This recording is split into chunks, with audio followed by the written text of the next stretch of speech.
Listen to me, ये देश है भाई, देश है तो ये ऐसे नहीं होता। देश की सुरक्षा ज्यादा जरूरी है, जनरल नरवणे की किताब ज्यादा जरूरी है। सुरक्षा के क्या आप बात कर रहे हैं? आप पॉलिटिकली मोटिवेटेड है, यू आर पॉलिटिकली मोटिवेटेड। आपको लगता है कि राहुल गांधी उस मंच पर, दोनों को एक मंच पर होना चाहिए ना, एक पेज पर होना चाहिए? एक कांग्रेस का, एक बीजेपी का। जनरल विशंबर कौन है? 1996 की ट्रीटी डोकलाम के बाद विड्रॉ करना चाहिए था गवर्नमेंट को। बात ये हो रही है कि जो किताब छपी नहीं, अब वो किताब क्यों नहीं छपी? I have a serious reservation. कोई बात, शट अप।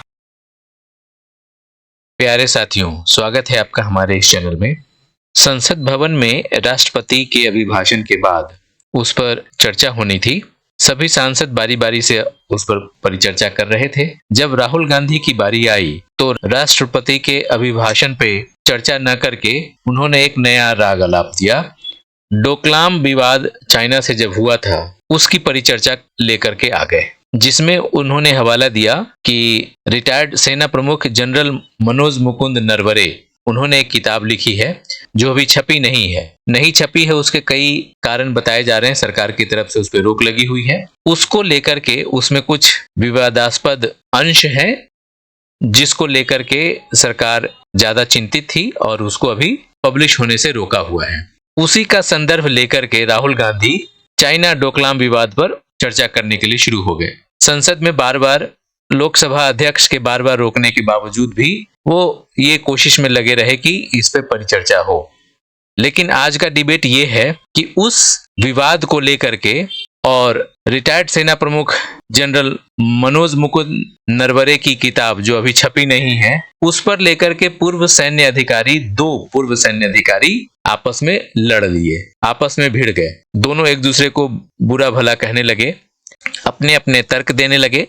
जरा सोचिए, सेना प्रमुख की किताब छपने वाली है, उस पे एक विपक्ष का नेता कुछ बोलता है और दो पूर्व सैन्य अधिकारी उस पर अपनी अपनी बात कहकर लड़ने लगते हैं। रूबिका लियाकत भी इस डिबेट में अच्छे से पार्टिसिपेट करती हुई नजर आ रही हैं। आइए इस डिबेट को एंजॉय करते हैं।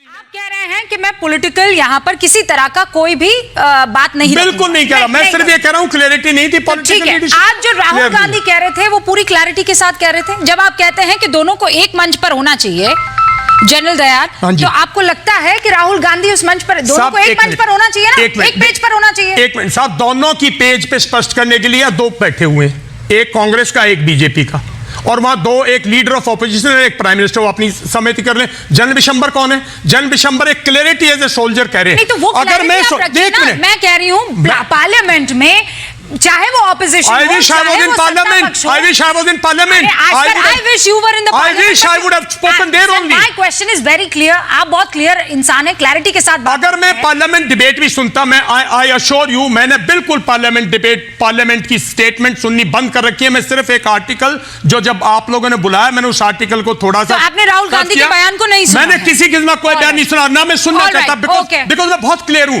1996 की ट्रीटी डोकलाम के बाद विड्रॉ करना चाहिए था गवर्नमेंट को। जब आप कहते हैं कि सरकारों को और मिनिस्ट्री को विड्रॉ कर देना चाहिए था डोकलाम के बाद ही, दूसरे किसी देश के लिए अगर वो दुश्मनों जैसा रवैया अपना रहा है तो साथ होना चाहिए। कर्नल दानवीर, can I have that clarity from you sir? आज जो राहुल गांधी ने किया, मैं उस पर नहीं बात करूंगी क्योंकि भाई आप कोई पॉलिटिकल रिप्रेजेंटेटिव नहीं है, लेकिन जब आप बात करते हैं, चीन तो हर चीज पर नजर रखे हुए ना, एलओपी है, एलओपी जब ऐसी कोई बात करेंगे तो चीन उसे कैसे देखेगा? लेकिन मैं उसी पे बात करूंगा, क्योंकि बात अगर हॉकी मैच की हो रही है तो हम फुटबॉल मैच के बारे में बात नहीं करेंगे। बात ये हो रही है कि जो किताब छपी नहीं उसके ऊपर आप पार्लियामेंट में बात कर रहे हैं, यही है ना डिस्कशन, ये डिबेट डन। अब वो किताब क्यों नहीं छपी? क्या एमओडी वाले सब पागल हैं? क्या जनरल नरवणे अपना आपा खो चुके थे? उन्होंने ऐसा क्या लिख दिया? क्या है वो, क्यों नहीं छपी? तो इस क्यों का भी तो सवाल का जवाब ले लो। वो इसलिए नहीं छपी क्योंकि उसके अंदर कुछ ऐसा था जो कि प्रेजेंट टैक्टिकल और स्ट्रेटेजिक सिचुएशन को एक्सप्लेन करता था। आपका सोचने का तरीका, आपका डिप्लॉयमेंट का तरीका, आपका बहुत सारे निर्णय लेने के तरीकों के ऊपर एक रिफ्लेक्शन देता था, जिससे दुश्मन एक तरीका आपका समझ सके और उसके बाद में वो भी अपनी रणनीति उस तरीके से बना सकता है। तो इसीलिए इसके ऊपर बैन लगा। और उसके बाद एमओडी की तरफ से यह भी आदेश निकले कि कोई भी पदाधिकारी फौज से रिटायर होगा तो मेरे ख्याल से शायद 2 या 3 साल तक वो कोई भी सार्वजनिक तौर पर अपने एक्सपीरियंस शेयर नहीं कर सकता। उसका कारण यह है, तो इस वजह से इसके ऊपर रोक लगी है और यह रोक जब तक लगी रहेगी जब तक ग्राउंड सिचुएशन बदली नहीं होगी।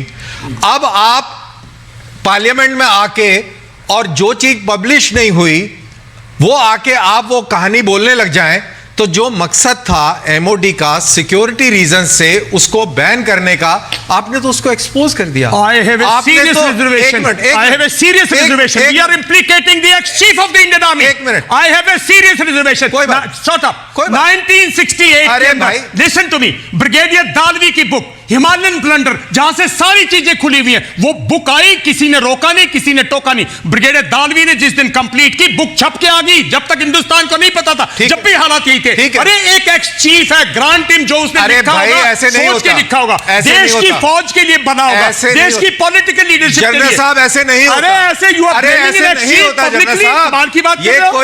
ये कोई वो नहीं चल रहा है, अरे आप निजी कंपनी नहीं है ये। अरे ये भी देश है भाई, ये देश है, तो ये ऐसे नहीं होता, तो एक ऐसे नहीं होता। अरे एक आप कह रहे हैं कि एमओडी, आप कह रहे हैं कि एमओडी, आप कह रहे हैं कि एमओडी रोक नहीं सकती। आप वेट अ मिनट, आप why should I wait a minute? आप मेरे को बताइए कि MOD has no jurisdiction of stopping about. It has but not, it has but क्या बात कर रहे हैं आप? देश की सुरक्षा ज्यादा जरूरी है, जनरल नरवणे की किताब ज्यादा जरूरी है? सुरक्षा के क्या बात कर रहे हैं आप? गलत बोल रहे हैं। अरे भैया, अरे गलत आप बोल रहे हैं जनरल साहब, आप गलत बोल रहे हैं। दालवी की आप पॉलिटिकली मोटिवेटेड है, you are politically motivated, you are going the wrong way, you are going the wrong way. No, you guys are going wrong. No.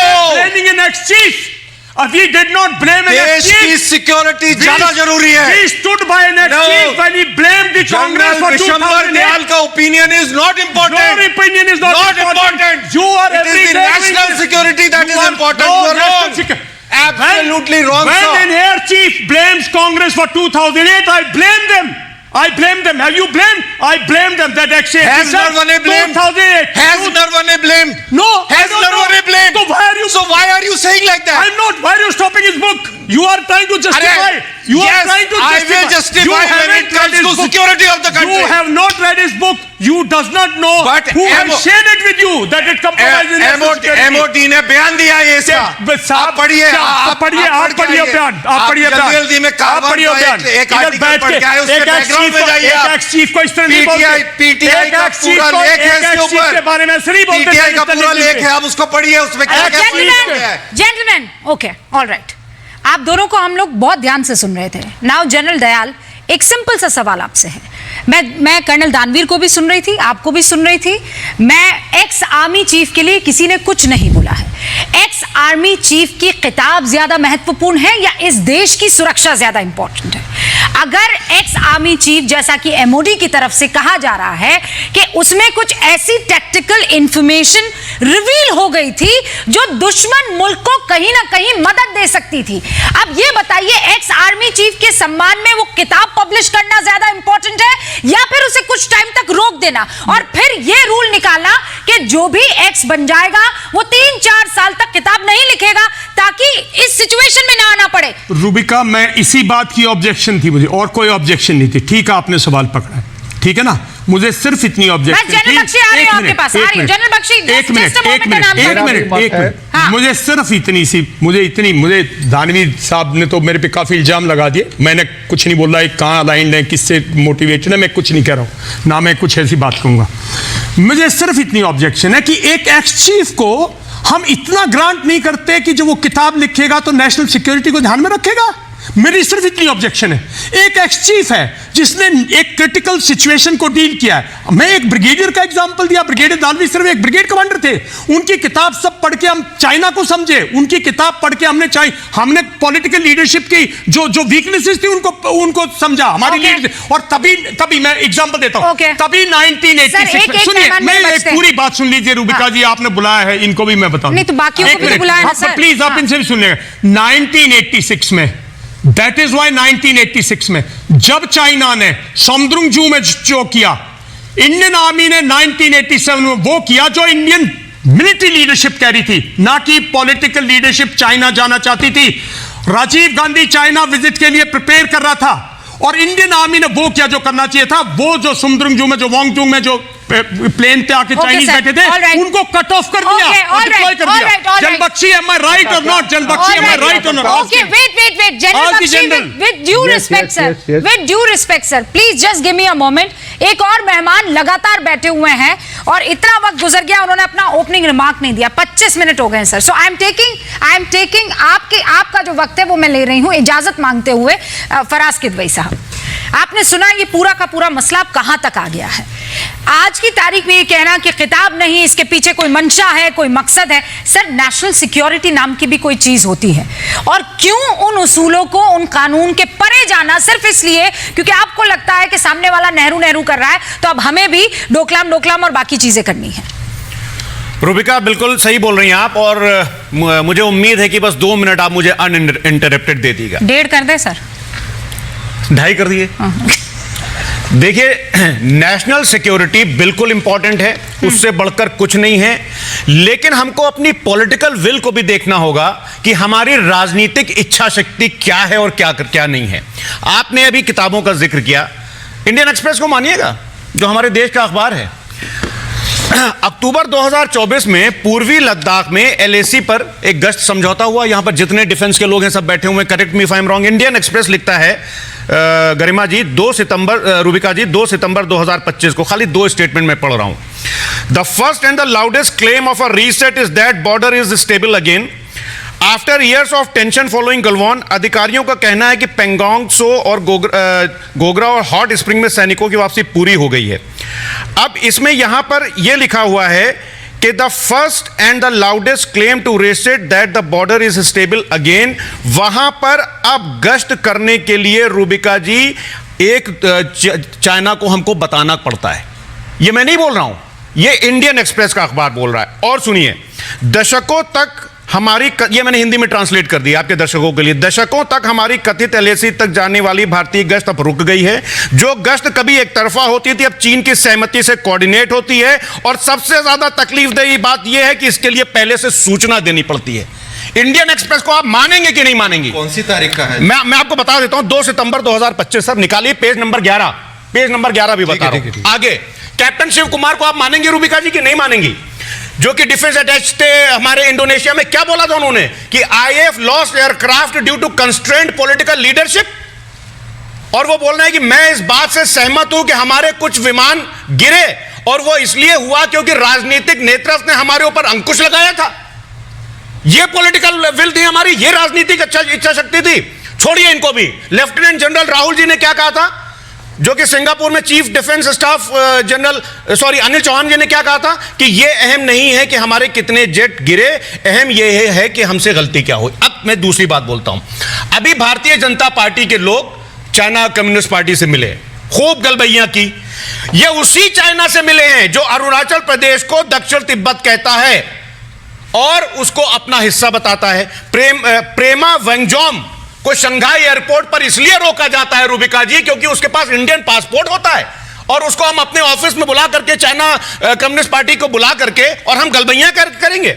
मतलब उनके पासपोर्ट पर उनका जन्म स्थान जो लिखा होता है वो अरुणाचल प्रदेश लिखा होता है, इसलिए हम उनको वहां पर डिटेन कर लेते हैं। तो क्या बात कर रही है रूबिका जी आप? और दूसरी बात सुनिए, क्या यह गलत है कि गलवान में हमारे 20 जवानों की शहादत हुई थी और उससे पहले हमारे आदरणीय प्रधानमंत्री जी झूला झूल रहे थे? तो बार बार हम ये देख रहे हैं कि चीन हमसे बार बार धोखा कर रहा है।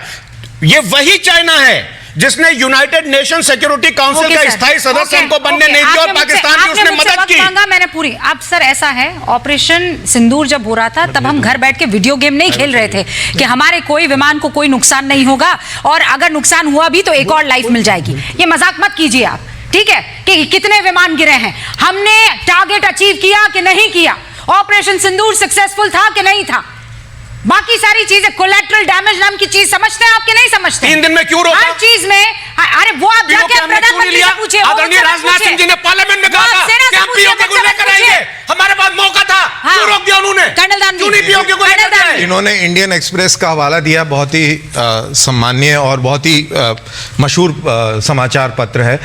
एक लेफ्टिनेंट जनरल हितेश बल्ला हैं जो लेह के कोर कमांडर हैं, शायद आप उनकी बात को भी अहमियत देंगे। उन्होंने हाल ही में एक साक्षात्कार दिया जिसमें उन्होंने कहा कि अभी सिचुएशन बहुत ही स्ट्रीमलाइंड है नदर्न बॉर्डर्स पर। चाइनीज़ का जो ये हवाला दे रहे हैं बड़े डेरोगेटरी तरीके से कि हमें उनसे परमिशन लेनी पड़ती है, बताना अखबार लिख रहा है। मैं कुछ नहीं बोल रहा हूं। अब मैं भी नहीं बोल रहा हूं। अखबार लिख मैं रहा है। लेफ्टिनेंट जनरल हितेश भल्ला को, हाँ, वो ये कहते हैं कि दोनों कंट्रीज के बीच में बहुत अच्छी सहमति हो गई है, एक दूसरे को दोनों नोटिफाई करते हैं जिससे कि कोई भी उस तरीके का सिचुएशन ना पड़े कि आमने सामने आके और एक दूसरे के ऊपर पत्थरबाजी और तमाशा हो रहा है। तो एक दूसरे को नोटिफाई करके और अपने अपने समय पर पेट्रोल जाना, और अब पेट्रोल वहां पर हो रहा है जहां पर पहले नहीं होता था। डोकलाम की सिचुएशन से पहले भी वहां पर नहीं जा पाते थे, अब वहां पर जा रहे हैं। तो अभी सिचुएशन और बेटर हो गई है, तो उसमें क्या प्रॉब्लम है? मतलब अपने हिसाब से फैक्ट्स को जब तक डालेंगे सर, देश की security is also very important. आपकी राजनीति समझ में आता है। कैसा लगा आज का डिबेट? समझ में आया होगा देश सर्वोपरि है या किताब सर्वोपरि है? आपके जो भी राय बनते हैं कृपया कमेंट्स में जरूर बताइए। अगर ये वीडियो अच्छा लगा, अगर ये डिबेट अच्छा लगा तो लाइक कीजिए, शेयर कीजिए, सब्सक्राइब कीजिए। फिर मिलते हैं अगले वीडियो में। तब तक के लिए जय हिंद, जय भारत, जय सनातन।